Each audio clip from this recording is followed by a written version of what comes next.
Western civilization has divorced itself from revelation. Secularism means exactly that. That human life, political, social, etc., where it is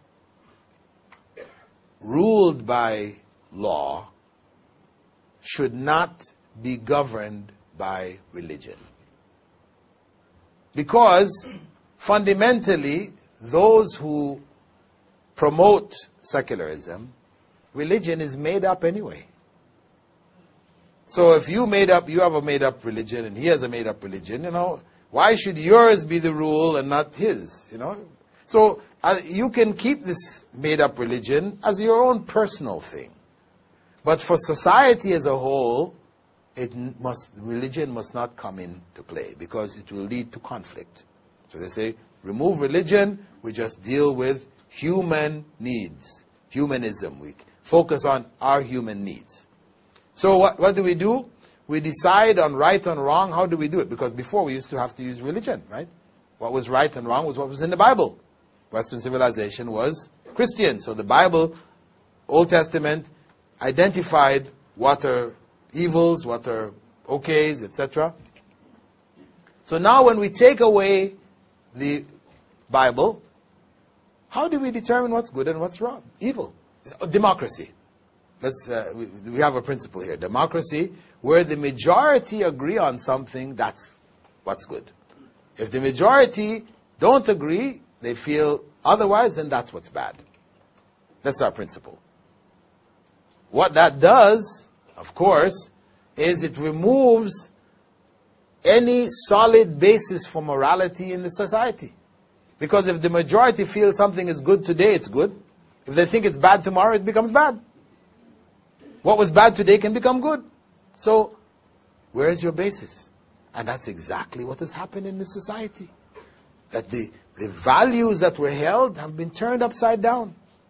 Before the 70s, if you asked anybody in the 60s, for example, about homosexuals, they would say, oh, bad people, corrupt, sick, an abomination unto the Lord, as in the Old Testament. And the psychiatrists considered them to be ill. They had all these treatments in their psychiatric manuals, electric treatment, drug treatments, all kinds of treatments for them.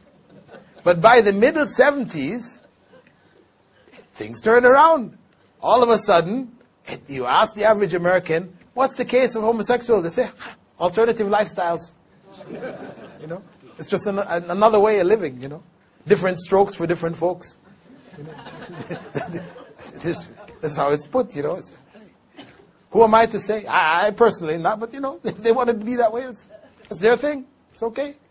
And the psychiatric profession removed the illness of homosexuality from the book, and they replaced it with what? Homophobia. Those people who still have the nerve to consider homosexuals to be sick and, despicable, etc., these people are now sick.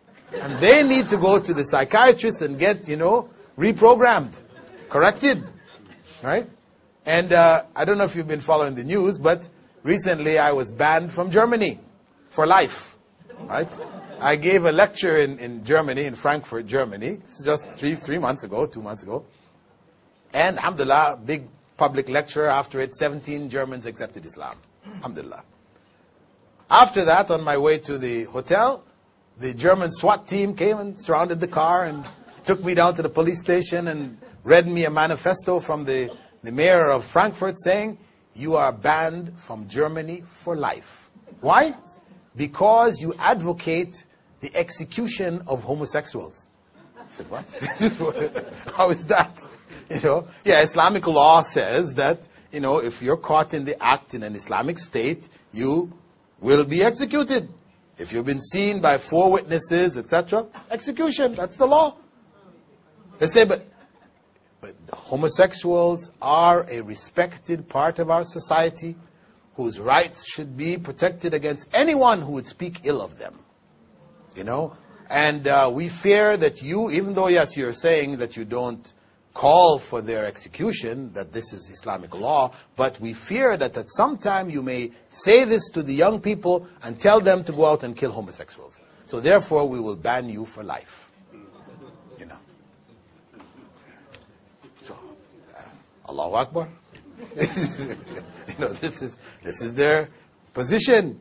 And of course, you know, this is just an ongoing saga with the homosexuals. So if you go on YouTube and you click Islam and homosexuality, there's only one lecture, mine. I gave one lecture, a part of a series of lectures, which basically was in defense of Islamic law and its rulings concerning adultery, you know, theft, etc. You know, it talked about many other things, but among them was homosexuality and its punishment in Islam. It was a lecture given in defense of Islamic law. It looked at all of the arguments of the homosexuals. They like to say, you know, it's nature, it's in nature, it's not unnatural like you all are saying. Because we can find a fish off the coast of Japan who, when the male mates with the female, he now starts to act like a female. So the other males come and try to, you know, mate with him, and that way they don't get to his female. Yeah, there's a fish like that off the coast of Japan. And there's also a butterfly in South America that does the same thing. So he said, it's not unnatural. So I said there that, okay, we also have the black widow spider. You know, the black widow spider, when she finishes mating with her husband or mate, she kills him and eats him. So is that okay now? We say it's natural for wives if they, you know, have that inclination to kill their husbands and eat them. You know?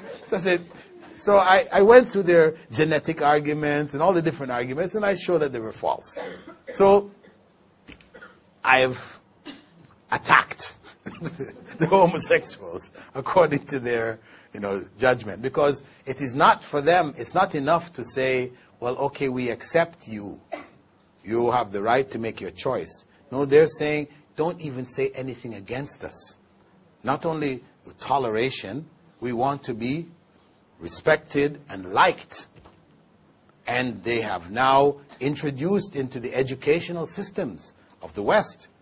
In the States, kids in grade 1 on the East Coast have a book which is called My Two Dads. Yeah, grade 1, My Two Dads. In it, Johnny has two dads. You know, Tommy has a dad and a mom. But Johnny's two dads, they're really great guys. You know, they take him to the beach, they take him to the playground, they take him here, they take him there. You know, to get the children used to the idea of two dads. In England, the book they have is called The Prince. Grade 1, grade 2 students.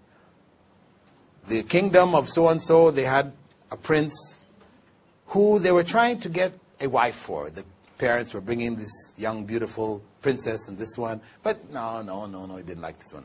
Finally, he met another prince. And they liked each other, and they were close, and they were,